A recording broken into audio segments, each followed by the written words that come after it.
So here I am then in the Porsche Cayman S, and yes, it is pronounced Porsche. Apparently that's important to, well, Porsche I suppose. Yes, I'm in a Porsche Cayman S, and why am I in a Porsche Cayman S? Because I don't really like Porsches, and a friend of mine is sick of watching my videos about how great Jaguar F-Type is, and said, for God's sake, John, drive a Porsche, it'll change your mind. That's why I'm in it. So I've only driven this car on the motorway so far. I picked it up yesterday in London, drove it all the way back to the Midlands where I live, and then this morning I've driven it from the Midlands to the Peak District, where I'm intending to drive it on some twisty roads. So far, only on motorways. And I've got to say, it's not a great motorway cruise. It's very, very stiff suspension.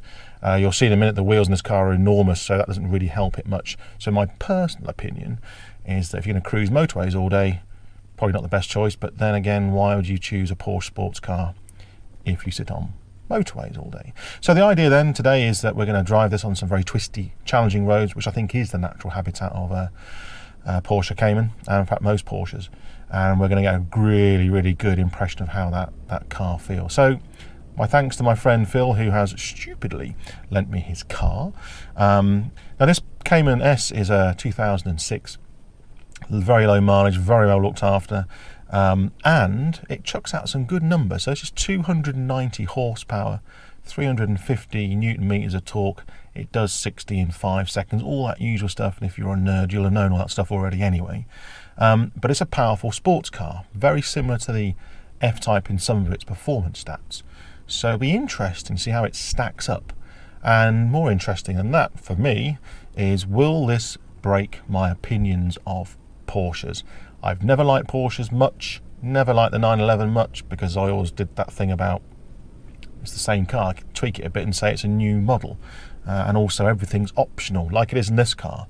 So I've grown up with a dislike of Porsches, which must make me the only car nut in the world that doesn't like them. And so thanks again to my friend Phil, who's lent me his Porsche Cayman S to have a drive in to hopefully change my mind. So let's see how we get on. First things first, we'll have a look at the outside, then we'll come and have a look at the inside of the car, so you get those kinds of views that will help you to understand what it looks like, and then we'll go for a drive. So stay tuned, let's see if my mind can be changed. So here we go then, the outside of the Cayman S. Those wheels, sorry to go straight to the wheels, but they are fantastic. Great option, Phil, very nice. The colour, sapphire blue, don't see too many of these in this colour, but it's absolutely beautiful. Twin pipes, rather menacing. And down the flanks, I think this is probably the best view of the car. Absolutely fantastic, take a look at that. And then, practical too. Don't know whether you care about practicality. This car has got a boot at the back,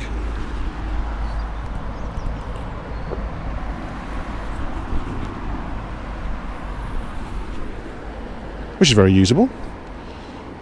Coats, bags, whatever you like. Really like that silver cross beam, by the way. Looks very nice indeed.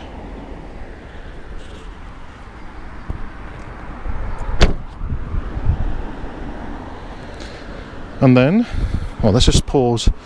Those side vents look brilliant. I like that a lot. It's a great design. It's a great shape, actually, when you look at it like in this profile. Better than the 911, again, my own opinion, in terms of looks. And then there's a front boot too.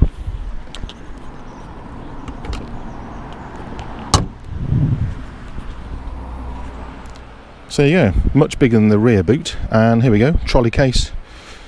There's a briefcase down there somewhere too, tripod, camera gear, rucksack. Screen wash, no big surprise. Under the bonnet, right? Well, of course it is, because the engine's in the back. The engine is right here in the middle of the car. Give it great weight distribution. So taking a look at the inside of the car then. What has impressed me is the solidity of the build. Really strong, solid. This car is 10 years old, and you'd think it came out of the showroom yesterday. Everything is rock solid. The switches, the handles, the door cards, really, really well made.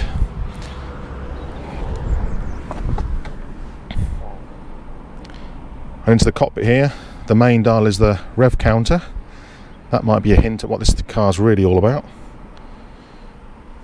Stereo gear. This looks a bit out of date. It's 10 years old. No sat nav. No Bluetooth. It really is all optional, and some of those things still are today. Bluetooth in particular, even on a Porsche 911 now, is not standard, I'm told. Would have to check that. But yeah, just really well made. These seats are exceptionally comfortable. They even look good. Really, really well made, this car. And solid feeling. 6-speed manual. Not sure about that yet. We'll see how I get on with that on the twisty roads. I think I've got too used to paddle shift in various cars that I've driven. But you've got to say, on the whole, very well made and a very nice place. Very comfortable, even on motorways. The car's noisy on the motorway, but very comfortable on the motorway.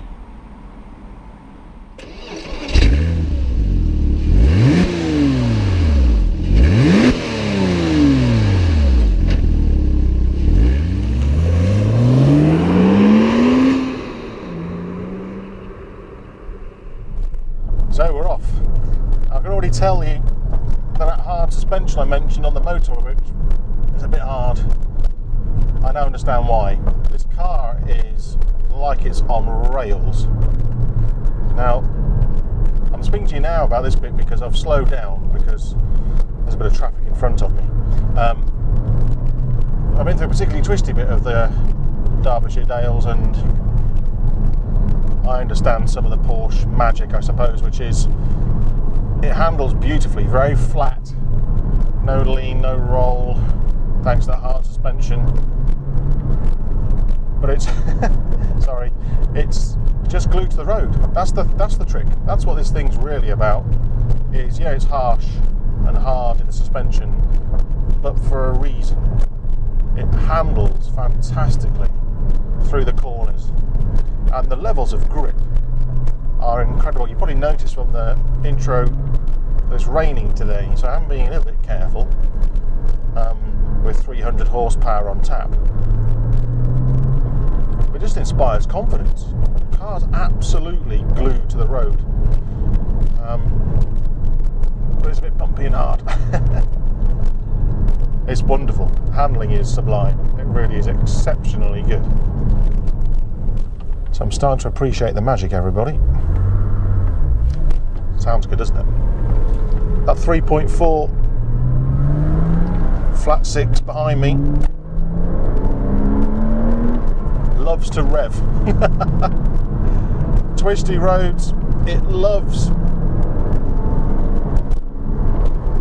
The manual gearbox, the clutch action is heavy, so don't do it in traffic like I was yesterday if you can help it. But the gear selector action is, there's an old cliche about the Winchester rifle action, how oiled that was. This is this car. Gear selection is beautiful. I'm also distracted by the scenery. You can't see this, I'm sorry, but either side of me is Lady Bow Reservoir, lake thingy, and the Derwent Valley. Gorgeous, absolutely beautiful around here. Anyway, back to the car. So the handling is flat as a pancake.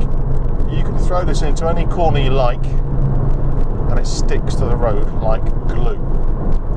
That's what this car's about. Never mind the motorways and the noisy whatever stuff. You wouldn't buy this car for non-stop motorway use anyway.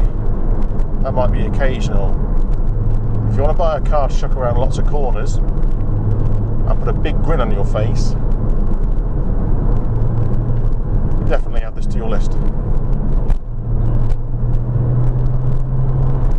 You don't get the same noise as the F-Type, so you remember me making a lot of fuss about the overrun in the F-Type, the pops, the bangs, the cracks.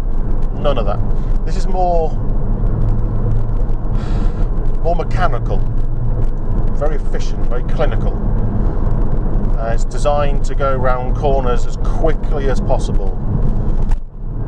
The F-Type was softer, which made it more comfortable to drive in than this one, but it was louder and noisier when you floored it. So it's scalpel versus machete. Is that the right analogy? It's that kind of thing, right? So this is more clinical, it's more purpose-built. It will get round corners quickly. The F-Type was just loud and leery and made you smile for different reasons. This is very well engineered. You change gear and you can feel things slotting into place through the gear stick. You can feel the road through the steering wheel. You can feel where the wheels are pointing. That sounds ridiculous, but you really can feel how the car is under load as you go through the corners. So you get a sense of any potential for losing grip, for example. It's a lot of fun. It's a lot of fun. And at the moment, again, I'm just cruising because I've now got traffic in front of me. This car just wants to go. It's egging me on. It's kind of laughing at me, saying, "Is that all you've got?" It's brilliant. It's a good one. Hoping again the audio's picking up the sound. It's intoxicating. Very different to the F-Type, but it is. It wants to be revved. It really wants to be revved. In the F-Type, the noise was there all the time. It got louder, of course. In this car, it entices you to go faster because the higher the revs, the better and better the noise gets. It's sort of turbine-like, but with a bit of a bass cannon chucked in as well. It's great. Can you tell I like it? Right, let's give you my view out the windscreen. Bit pointless sometimes, I think, but let's try and have some fun so you can see what I can see.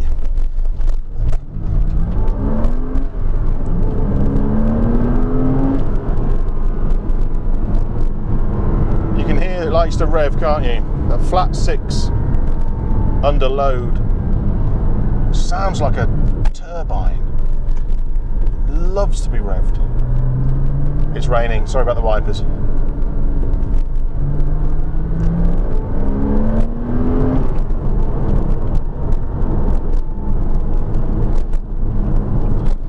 These roads in the Peak District are what this car was made for, I think. I guess there must be an alternative or something similar in Germany, near Stuttgart, where they build these things.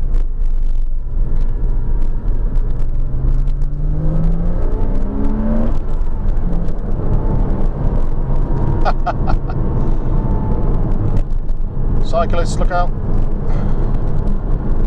Mind you, 80 points each. Oops, sorry. So that's it. I'm out the top end of the Peak District, and that's the end of the Twisty stuff.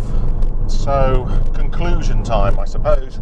And what conclusion can I draw? Well, I think really the conclusions were drawn throughout the test, weren't they? Which is, after a day and a half of motorways, really, that was hard work in this car, to be honest. It's quite hard suspension and quite noisy, quite a bit of tyre roar. And then when you do get on the twisty stuff, then it all makes sense. You really get what this car is all about, which is round corners as fast as you can with stacks of confidence. That's really it. This car flies round corners like it's on rails, like the wheels have got glue on them, you know, all those usual cliches. And that's what it's about. Round the corners, this car is buckets of fun. The noise from the engine, the adhesion from the tyres, it all makes for something really very exciting. So yes, Phil, you're right. This is a great car. Cayman S. It's a great car for what you wanted to do. Is it better than an F-Type? Well, I suppose for that I'd have to compare a 2013 Cayman S to make it a fair test, wouldn't I? But, you know, car for car, they're quite different, actually.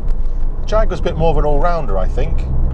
Whereas if you want something to throw around really tight bends all day long, this might win, actually.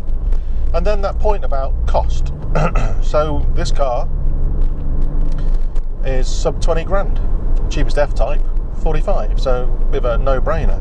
And actually, if that's the kind of price bracket you're thinking about for your car, well, it's the most popular sports brand in the world, isn't it, Porsche? So why not, eh? I really like this car. I've been pleasantly surprised. I would like to drive a 911, please, somebody. and I'd like to drive a newer Cayman S to give that proper comparison. But nonetheless, if your budget is sub 20k, then why not one of these? Or if you like a ragtop, then a Porsche Boxster. So I think I'm going to conclude by saying it's a great car, very well engineered. This car will last for years. You could buy this today for sub 20 grand, stick it in your garage, and still own it in 20 years' time and work brilliantly and still be solid. I mean, 10 years on, this car is like the day it came out of the showroom. So, great car. Got a very defined purpose in life. Definitely a sports car. I would personally doubt it's a long distance tourer. I don't want to use it for that really, motorways and so on. But sports car definitely gets the thumbs up from me. A great car, and thanks again, Phil, for lending it to me. Yes, I might be a bit of a convert, and it's all your fault, Phil. Thank you. So as ever, thank you very much for watching, everybody. Hope you like this one. Please leave some comments below if you can. Constructive criticism's always welcome.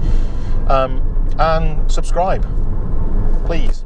It helps me no end in finding the next car. If you want to make some suggestions for my next car, leave some comments along those lines too. I'd like to hear from all of you.